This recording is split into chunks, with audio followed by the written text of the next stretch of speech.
আসসালামু আলাইকুম প্রিয় স্টুডেন্ট, আজকে আমরা লাইসোজোম নিয়ে একটু আলোচনা করব।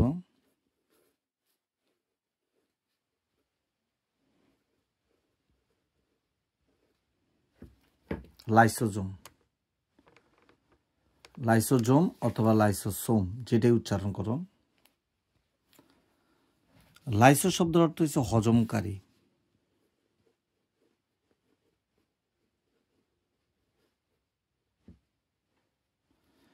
আর সোম শব্দের অর্থ হচ্ছে বস্তু। লাইসো শব্দের অর্থ হলো হজমকারী এবং সোম শব্দের অর্থ বস্তু। এই দুইটা শব্দ থেকে লাইসোজোম শব্দটা আসছে। আচ্ছা, এর আগে লাইসোজোম জিনিসটা পড়ানোর আগে আমাদের একটু আলোচনা করতে হবে এনজাইম নিয়ে। এনজাইম আমি আমি আপনাদের একটু বলি। এনজাইম শব্দ বাংলা হলো উৎসেচক। একটু মনে রাখবেন, বইতে ওইভাবে দেওয়া না, একটু খেয়াল করবেন। এনজাইম শব্দটা আমরা একদম 9-10 থেকে পড়ে আসতেছি। এনজাইম কিন্তু আমরা আসলে, আপনি চিন্তা করেন এনজাইম কাকে বলে, আপনি জানেন না হয়তো ঠিকভাবে। শিক্ষার্থীদের বলছি, আমরা 9-10-এ এনজাইম পড়ছি, প্রত্যেকটা চ্যাপ্টারে অসংখ্যবার লেখা ছিল 9-10-এর বইতে, কিন্তু এনজাইম শব্দটা আমরা আসলে পারফেক্টলি জানি না কি। ধরুন এ একটা প্রোটিন, আমি যদি আপনাকে এইভাবে পড়াই, এ একটা প্রোটিন আমরা আলোচনা করছিলাম। প্রোটিন কি? এ একটা প্রোটিন।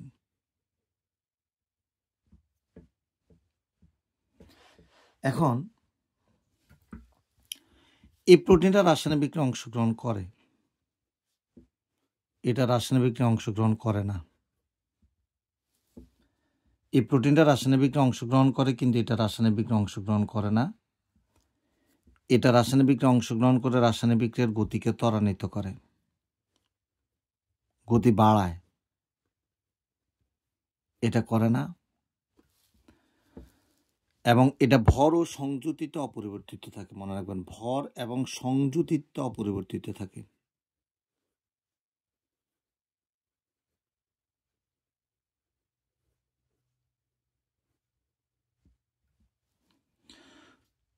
তাহলে কি দাঁড়ালো? এ একটা প্রোটিন, এই প্রোটিনটা রাসায়নিক বিক্রিয়ায় অংশগ্রহণ করে, যে কোনো একটা রাসায়নিক বিক্রিয়া ধরেন, রাসায়নিক বিক্রিয়ায় অংশগ্রহণ করে, রাসায়নিক বিক্রিয়ার গতিকে ত্বরান্বিত করে, এবং রাসায়নিক বিক্রিয়া শেষে ভর এবং সংযুতিতে, মানে মৌলের কোনো পরিবর্তন হয় না, কি যেভাবে আছে এইভাবে থাকে, ভর ও সংযুতিতে অপরিবর্তিত থাকে, তখন এই প্রোটিনটাকে আমরা এনজাইম বলি।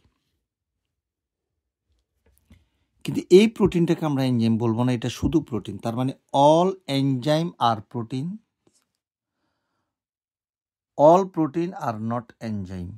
মনে রাখবেন, সকল এনজাইমে প্রোটিন। এনজাইম বলতেই প্রোটিন, বাট এই প্রোটিনটা কিন্তু কি না, এনজাইম না। অর্থাৎ সকল এনজাইমে প্রোটিন, কিন্তু সকল প্রোটিন এনজাইম নয়। তাহলে সংজ্ঞাটা কি দাঁড়ালো? এনজাইম হলো, ডিটেল পড়তে হবে আসলে। একটা জিনিস হুট করে বললাম, একটা শব্দ আপনার না বুঝে চলে গেলেন, মুখস্থ করলেন, এটা হয় না। এনজাইম হলো এক ধরনের প্রোটিন যা কোনো রাসায়নিক বিক্রিয়ায় অংশগ্রহণ করে, রাসায়নিক বিক্রিয়ার গতিকে ত্বরান্বিত করে, এবং বিক্রিয়া শেষে ভর ও সংযুতিতে অপরিবর্তিত থাকে, তখন ওই প্রোটিনটাকে আমরা এনজাইম বলি। এখন এই প্রোটিনটা কিন্তু রাসায়নিক বিক্রিয়ায় অংশগ্রহণ করে না, রাসায়নিক বিক্রিয়ার গতিকে ত্বরান্বিত করে না, এটা যেভাবে আছে এভাবে, এটা শুধুমাত্র প্রোটিন, কিন্তু কি না, এনজাইম না। বাট এটা প্রোটিন এবং এনজাইম। এখন এনজাইম নিয়ে মনে রাখবেন অনেক কথা আছে। এনজাইম শব্দটি আসছে দুইটা শব্দ থেকে। এন শব্দ অর্থ ইন, মানে মধ্যে বা ভিতরে, আর জাইম শব্দ অর্থ হচ্ছে ইস্ট। ইস্ট জানেন, এক ধরনের ছত্রাক। সর্বপ্রথম জাইমেজ নামক এনজাইম আবিষ্কার হয়েছে ছত্রাক কোষে, এই কারণে এটাকে বিজ্ঞানী উইলি কুন এটার নামকরণ করেন। ইন মানে ইন, আর জাইম মানে ইস্ট। ইন ইস্ট মানে অর্থাৎ ইস্টের ভিতরে, দুটো শব্দ থেকে আসছে। এখন এনজাইমের অনেক প্রকারভেদ আছে। এনজাইমের অনেক প্রকারভেদের মধ্যে এই একটা প্রকারভেদ আমি একটু বলি আপনাকে। আমার একটা শব্দ লাগবে এখন, তোমাদের বোঝানোর জন্য, এটা হলো সুক্রোজ, চিনি আমরা যেটা চিনি খাই বাসায়, চিনির সংকেত সুক্রোজ, প্লাস এটা হলো পানি, বিক্রিয়া করে হবে গ্লুকোজ, এটা হলো ফ্রুক্টোজ। মনে রাখবেন গ্লুকোজ এবং ফ্রুক্টোজ এদের আণবিক সংকেত এক, গাঠনিক সংকেতটা ভিন্ন। এটা অ্যালডোজ সুগার, এটা কিটোজ সুগার। আচ্ছা ওইদিকে এখন যাব না। এখন এখানে একটা এনজাইম কাজ করে। এখন এই এনজাইমটা এই যৌগটার সাথে পানি, মানে চিনির সাথে বা সুক্রোজের সাথে পানিকে যুক্ত করছে, তাকে হাইড্রোলাইসিস করছে। আপনারা 9-10 হাইড্রোলাইসিস বিক্রিয়া পড়ছেন, আর্দ্র বিশ্লেষণ বিক্রিয়া। এই আর্দ্র বিশ্লেষণ বিক্রিয়া এই এনজাইমটা সাহায্য করছে, কারণ এই এনজাইমটা সুক্রোজের সাথে পানি যুক্ত করে তাকে হাইড্রোলাইসিস করছে। দেখুন পানি ছাড়া কিন্তু এই বিক্রিয়া হবে না। দেখেন এখানে C12 6 দুগুণে 12 C12, H এখানে 22 প্লাস এই হাইড্রোজেন দুইটা, তাহলে 22, এখানে আছে 12 দুগুণে 24টা, তাহলে এই 22 আর 2 24, এখানে আছে অক্সিজেন 11 আর অক্সিজেন একটা 12, এখানে দেখেন, তার মানে পানি ছাড়াই বিক্রিয়াটা হবে না। এখন এই এনজাইম ছাড়া হবে না। এই এনজাইম রাসায়নিক বিক্রিয়ার গতিকে ত্বরান্বিত করবে, সুক্রোজকে দ্রুত ভাঙবে, হাইড্রোলাইসিস করতে সাহায্য করবে। এই ধরনের এনজাইমকে বলা হাইড্রোলাইটিক এনজাইম।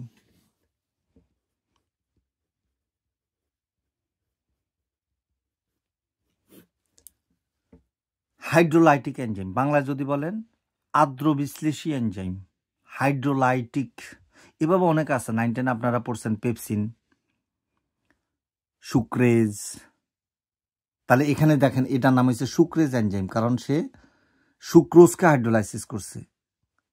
সুক্রেজ এনজাইম, কারণ সাবস্ট্রেটের নামের শেষে এস যুক্ত করা। যাক ওইদিকে যাচ্ছি না এখন। এরকম অসংখ্য হাইড্রোলাইটিক এনজাইমের আধার হিসাবে একটা কোষীয় অঙ্গাণু আছে আমাদের দেহে, হাইড্রোলাইটিক এনজাইমের আধার হিসেবে কাজ করে। ধরেন এই একটা কোষ, ধরেন আমি এটা আঁকলাম, এটা হলো এই হাইড্রোলাইটিক এনজাইমের সোর্স, আধার, হাইড্রোলাইটিক এনজাইম। তাহলে মনে রাখবেন বিভিন্ন হাইড্রোলাইটিক এনজাইম একটি ঝিল্লি দ্বারা আবদ্ধ হয়ে, মনে রাখবেন এই ঝিল্লিটা খুব ইম্পর্টেন্ট। এই ঝিল্লি না থাকলে কিন্তু হাইড্রোলাইটিক এনজাইমগুলো বের হয়ে যাবে, বোম যেরকম ব্রাস্ট হয়ে যাবে, এরকম বিভিন্ন হাইড্রোলাইটিক এনজাইম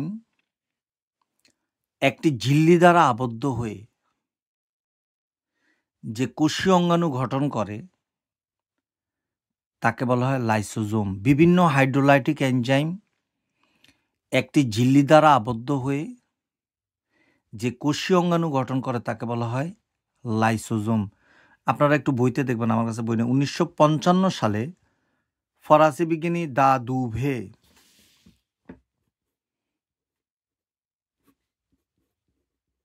এই বানানটা হবে 1955 সালে দা দুভে, DEDUVE, এটি আবিষ্কার করেন, লাইসোজোম এনজাইমটা আবিষ্কার করেন। এই লাইসোজোম কোষীয় অঙ্গাণুটি আবিষ্কার করেন, মনে রাখবেন। তাহলে হাইড্রোলাইটিক এনজাইমের আধার হিসেবে কাজ করে, কারণ এখানে 40 থেকে 50টি হাইড্রোলাইটিক এনজাইম আছে, মনে রাখবেন। একটা হাইড্রোলাইটিক এনজাইমের আধার হিসেবে কাজ করে কিন্তু লাইসোজোম। তাহলে আমরা সংজ্ঞাটা কি বলবো? বিভিন্ন হাইড্রোলাইটিক এনজাইম একটি ঝিল্লি দ্বারা আবদ্ধ হয়ে যে কোষীয় অঙ্গাণু গঠন করে তাকে বলে লাইসোজোম। 1955 সালে দা দুভে এই লাইসোজোম আবিষ্কার করেন। এটা কিন্তু খুব ইম্পর্টেন্ট জিনিস এবং আমাদের প্রাণী কোষের জন্য খুবই অত্যাবশ্যকীয় একটা কোষীয় অঙ্গাণু। সম্প্রতি এটা উদ্ভিদ কোষেও পাওয়া গেছে, কিন্তু প্রাণী কোষের জন্য একটা গুরুত্বপূর্ণ কোষীয় অঙ্গাণু হলো লাইসোজোম। প্রায় সকল প্রাণী কোষে থাকে যারা ইমিউন সিস্টেমের সাথে জড়িত। যেমন আপনার আরবিসি আপনার ইমিউন সিস্টেমে সাহায্য করে না, আরবিসিতে কিন্তু লাইসোজোম নাই। আপনার শ্বেত রক্তকণিকা কিন্তু আপনার ইমিউন সিস্টেমের মেইন সৈনিক কণিকা, সেখানে কিন্তু লাইসোজোম অনেক। সুতরাং শুনতে হবে, অনেকগুলো হাইড্রোলাইটিক এনজাইম একটি ঝিল্লি দ্বারা আবদ্ধ হয়ে যে কোষীয় অঙ্গাণু তৈরি করে তাকে বলা লাইসোজোম। এখন দেখেন এখানে কিছু ব্যাপার আছে। তার মানে 40 থেকে 50টা হাইড্রোলাইটিক এনজাইমের আধার হিসেবে কাজ করে এই লাইসোজোম। হাইড্রোলাইটিক শব্দ তো আমি বুঝাচ্ছি অনেকক্ষণ ধরে। হাইড্রোলাইটিক হলো যে সকল এনজাইম পানির সাহায্যে কোনো যৌগকে হাইড্রোলাইসিস করে, আদ্র বিশ্লেষণ করে, তাকে বলা হাইড্রোলাইটিক এনজাইম। তাহলে হাইড্রোলাইটিক এনজাইমের আধার হিসেবে কাজ করে লাইসোজোম। এটা প্রথম ক্লাস টেস্টে আপনারা এই প্রশ্নটা পাবেন। এখন দেখেন, প্রতিকূল পরিবেশে যখন অনাহারী ব্যক্তির ক্ষেত্রে, প্রতিকূল পরিবেশে অনাহারী ব্যক্তির ক্ষেত্রে যারা অনেকদিন, যে অনেকক্ষণ খাবার পাচ্ছে না, অনেকদিন খাবার পাচ্ছে না ভালো, বা খাবার খাচ্ছে না, অনাহারী ব্যক্তির ক্ষেত্রে এই লাইসোজোমটা দেখেন কিভাবে কাজ করে, একটু খেয়াল করেন। এই লাইসোজোমের ঝিল্লিটাতে দেখেন, এই লাইসোজোমের ঝিল্লি দ্বারা এই কোষীয় অঙ্গাণুটা, এই হাইড্রোলাইটিক এনজাইমগুলো এই ঝিল্লি দ্বারা আবদ্ধ থাকে। এই কারণে এরা কোষের কোনো ক্ষতি করে না, মনে রাখবেন। হাইড্রোলাইটিক এনজাইমগুলো একটা ঝিল্লি দ্বারা আবদ্ধ থাকে, একটা পর্দা দ্বারা আবদ্ধ থাকে। এই কারণে এরা এই লাইসোজোমগুলো কোষের কোনো ক্ষতি করতে পারে না।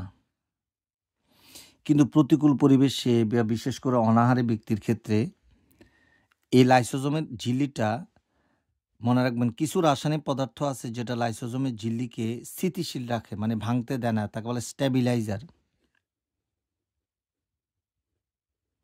এটাও জ্ঞানমূলক আসতে পারে। স্ট্যাবিলাইজার পদার্থ কি?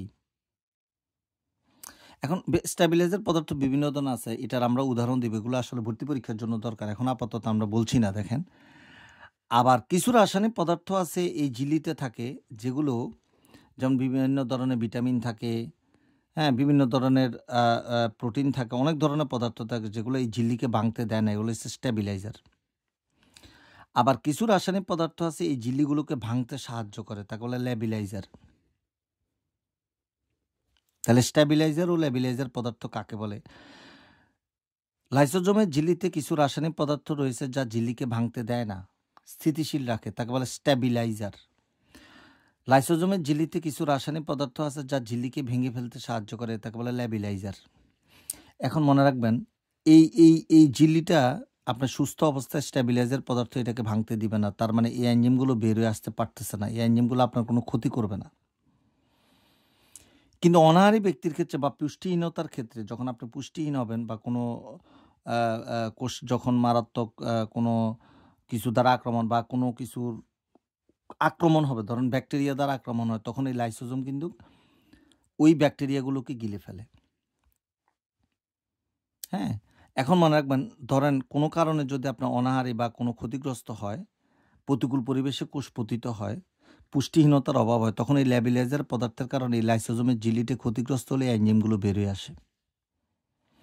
এই এনজাইমগুলো যখন বেরিয়ে আসবে, তখন মনে রাখবেন, ধরেন আপনার কোষে মাইটোকন্ড্রিয়া আছে, আপনার কোষে গোলজি বস্তু আছে, এই রাসায়নিক পদার্থ, এই রাসায়নিক এই হাইড্রোলাইটিক এনজাইমগুলো ওই কোষীয় অঙ্গাণুগুলোকে হজম করে ফেলবে। কথা বুঝেন আগে। আপনার এই প্রতিকূল পরিবেশে বা অনাহারী ব্যক্তির ক্ষেত্রে যখন লাইসোজোমের এই ঝিল্লিটা ক্ষতিগ্রস্ত হয়, তখন ভিতর থেকে ওই হাইড্রোলাইটিক এনজাইমগুলো বেরিয়ে আসবে, এসে প্রথমেই কোষীয় অঙ্গাণুগুলোকে খেয়ে ফেলবে। প্রথমে কোষীয় অঙ্গাণুগুলোকে যদি খেয়ে ফেলে, এটাকে আমরা বলি অটোফ্যাগি। অটোফ্যাগি। এই অটো শব্দের অর্থ কি? অটো কিন্তু গ্রিক শব্দ, অটো কিন্তু ইংরেজি শব্দ না। অটো শব্দের অর্থ সেলফ। বাংলা এটাকে আমরা বলি স্ব, সেলফ, স্ব, নিজে, আত্ম। আর ফ্যাগি শব্দের অর্থ হচ্ছে টু ইট। মনে রাখবেন, তার মানে বাংলা এটা দেওয়া হলো স্বগ্রাস। মনে রাখবেন, জ্ঞানমূলকে খুবই ইম্পর্টেন্ট একটা কোশ্চেন, স্বগ্রাস কি? ফাইনাল উত্তর বলতেছি, বিভিন্ন হাইড্রোলাইটিক এনজাইম একটা ঝিল্লির দ্বারা আবদ্ধ হয়ে কোষীয় অঙ্গাণু তৈরি করে, তাকে বলা লাইসোজোম। প্রতিকূল পরিবেশে লাইসোজোমের প্রাচীরটি ক্ষতিগ্রস্ত হয়, ফলে এনজাইমগুলো বেরিয়ে এসে কোষীয় অঙ্গাণুগুলোকে হজম করে। কোষীয় অঙ্গাণুগুলোকে হজম করে, পুরো কোষ না, কোষীয় অঙ্গাণুগুলোকে হজম করে। একে বলে অটোফ্যাগি। পরীক্ষাতে এইভাবে আসতে পারে, অটোফ্যাগি কাকে বলে? মনে রাখবেন, পরবর্তীতে সম্পূর্ণ কোষটাকে সে হজম করে ফেলবে। এই হাইড্রোলাইটিক এনজাইমগুলো প্রথমে কোষীয় অঙ্গাণুগুলোকে হজম করবে, পরবর্তীতে পুরো কোষটাকে খেয়ে ফেলবে, পুরো কোষটাকে সে গ্রাস করে ফেলবে। একে বলা হয় অটোলাইসিস। আবারও, অটো শব্দের অর্থ স্ব, আর লাইসিস শব্দের অর্থ, লাইসিস শব্দের অর্থ বিগলন। বইতে কিন্তু এভাবে পাবেন না, যে কোনো রাইটার বই আপনি পড়েন, একে বলা স্ববিগলন। অটোলাইসিস। তাহলে দুটো শব্দ। প্রতিকূল পরিবেশে যখন লাইসোজোমের প্রাচীরটি ক্ষতিগ্রস্ত হয় তখন হাইড্রোলাইটিক এনজাইমগুলো বেরিয়ে আসে, প্রথমে কোষীয় অঙ্গাণুগুলোকে হজম করে, একে বলে অটোফ্যাগি। পরীক্ষাতে আসতে পারে স্ববিগলন কাকে বলে, অটোলাইসিস কাকে বলে, সেম কথা। প্রতিকূল পরিবেশে বা অনাহারী ব্যক্তির ক্ষেত্রে লাইসোজোমের প্রাচীরটি ক্ষতিগ্রস্ত হয়, ভিতর থেকে এনজাইমগুলো বেরিয়ে আসে, এই হাইড্রোলাইটিক এনজাইমগুলো সম্পূর্ণ কোষটাকে হজম করে ফেলে, একে বলা হয় অটোলাইসিস।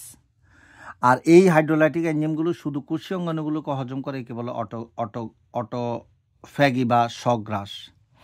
এই কারণে লাইসোজোমকে সুইসাইডাল স্কোয়াড বলা হয়। Suicidal squad.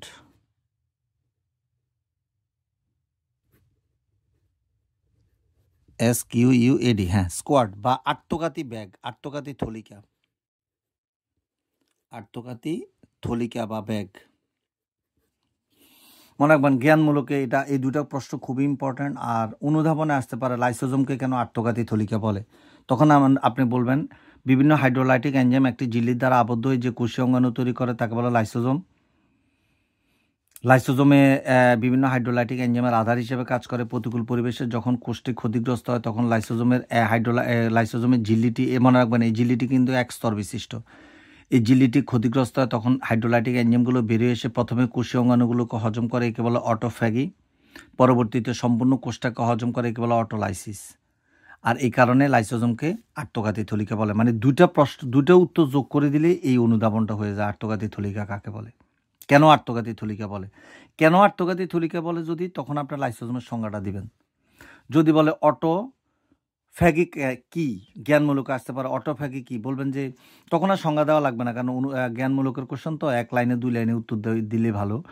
যে প্রতিকূল পরিবেশে বা অনাহারী ব্যক্তির ক্ষেত্রে লাইসোজোমের ঝিল্লিটি ক্ষতিগ্রস্ত হয় এবং এনজাইমগুলো বেরিয়ে আসে, এই এনজাইমগুলো কোষীয় অঙ্গাণুগুলোকে হজম করে, একে বলে অটোফ্যাগি। সেম কথা, প্রতিকূল পরিবেশে লাইসোজোমের প্রাচীরটি ক্ষতিগ্রস্ত হয়, হাইড্রোলাইটিক এনজাইমগুলো সম্পূর্ণ কোষটাকে হজম করে ফেলে, একে বলে অটোলাইসিস। আর দুইটা কথা অ্যাড করে দিলে বলবেন যে এটাকে আত্মঘাতী থলিকা বলে। এরপরে বইতে আপনার লাইসোজোমের কাজ মনে রাখবেন, এটি ফ্যাগোসাইটোসিস প্রক্রিয়া জীবাণু ভক্ষণ করে। যেমন উদ্ভিদ কোষে লাইসোজোম আবিষ্কার হয়েছে, এটাকে বলে অলিওজোম। বর্তমানে এটাকে বলে স্পেরোজোম। এটা দাগায় আপনার অবজেক্টিভের জন্য পড়তে পারেন। হাইড্রোলাইটিক এনজাইমগুলোর আধার হিসেবে কাজ করে লাইসোজোম। এটি কোষের পাকস্থলী বলে, মনে রাখবেন এটাকে কোষের পাকস্থলী বলা হয়। কোনো রাইটার এটা লিখতে পারে কোষের পাকস্থলী, বা পরীক্ষা আসতে পারে কোনটি কোষের পাকস্থলী, লাইসোজোম। লাইসোজোমকে কেন কোষের পাকস্থলী বলা হয়, সেম উত্তর, কেন আত্মঘাতীকে বলে, কেন কোষের পাকস্থলী বলে। এবার দাগায় লাইসোজোমে যেমন ATPase আছে, DNAase আছে। দেখেন বইতে, আমার কাছে বই নেই, আপনার বইতে আবুল হাসানের বইতে থাকতে পারে। লাইসোজাইম এনজাইম থাকে, lysozyme enzyme, mainly lysozyme enzyme থাকে, সব হাইড্রোলাইটিক এনজাইম। 50 থেকে 60, কোনো রাইটার 40 থেকে 50ও লিখতে পারে। এটা নিয়ে, সংখ্যা নিয়ে ঘাবড়াবেন না। আর কত সালে আবিষ্কার হয় এগুলো আসলে অবজেক্টিভে আসে না, ঠিক আছে। কেউ মেনলি 40 থেকে 50-এ থাকবে, তারপর আপনার বই থেকে, কারণ অনেকেই হয়তো অনেক ধরো যে স্যারে এত বলছে, বইতে এত লেখা, 40 থেকে 50-এ থাকার সম্ভাবনা বেশি, কম বেশি হতে পারে। এটাই পারফেক্ট আমার মনে উত্তর, 40 থেকে 50টা বলবেন। আর সাল পরীক্ষা অবজেক্টিভে আসে না, বিজ্ঞানীর নাম আসে না, কারণ এত নাম আর এত সাল দেখা যায় এক রাইটারের সাথেও পার্থক্য আছে। দেখেন কাজী আজমল 1 সাল দিয়েছে, আবুল হাসান আরেক সাল দিয়ে রাখছে, এগুলো কোনো ফ্যাক্ট না। তাহলে এই কোশ্চেনটা আপনি পড়বেন। আর আমার ভিডিওগুলো যদি ভালো লাগে আসলে শেয়ার করতে পারেন, এতে আপনার কোনো ক্ষতি হচ্ছে না। দেখেন যদি শেয়ার করা যায়, আরেকজনের যদি উপকার হয়, ঠিক আছে, তাহলে সবাই লাভবান হবে ইনশাল্লাহ। আর যদি কারো কোনো ইমার্জেন্সি কোনো টপিকের উপর ভিডিও লাগে তাহলে আমাকে কমেন্টে জানাতে পারেন। আর আমার কমেন্টে যদি আপনার নোট লাগে, এই সেমভাবে নোট লেখা আছে, আপনি চিন্তা করতে পারবেন এত সুন্দর করে নোট লেখা আছে, আমাকে কমেন্টে বললে আমি ফটোকপি দোকানদারের নাম্বার দিব, আপনাকে হয়তো নোটগুলো পাঠিয়ে দিতে পারবে। আপনি জাস্ট ফটোকপির বিল দিবেন, আর কিছু না, কিন্তু এখানে কোনো বিজনেস না। ফটোকপির বিল দিবেন, আপনাকে কুরিয়ার করে পাঠিয়ে দিবে নোটগুলো। আপনি একটা নোট নিয়ে দেখতে পারেন, ইনশাল্লাহ আমার মনে হয় আপনি উপকৃত হবেন। কারণ আমার অনেক ওল্ড স্টুডেন্ট আছে, ওদের কাছেও নোট আছে, প্রচুর স্টুডেন্ট আমি পড়াইছি, ওরা আসলে নোট দেখে অনেক উপকৃত হয়েছে, কারণ ক্লাসের সাথে নোট হুবহু মিল। আপনার ভালো লাগবে ইনশাল্লাহ। Thank you very much. আসসালামু আলাইকুম।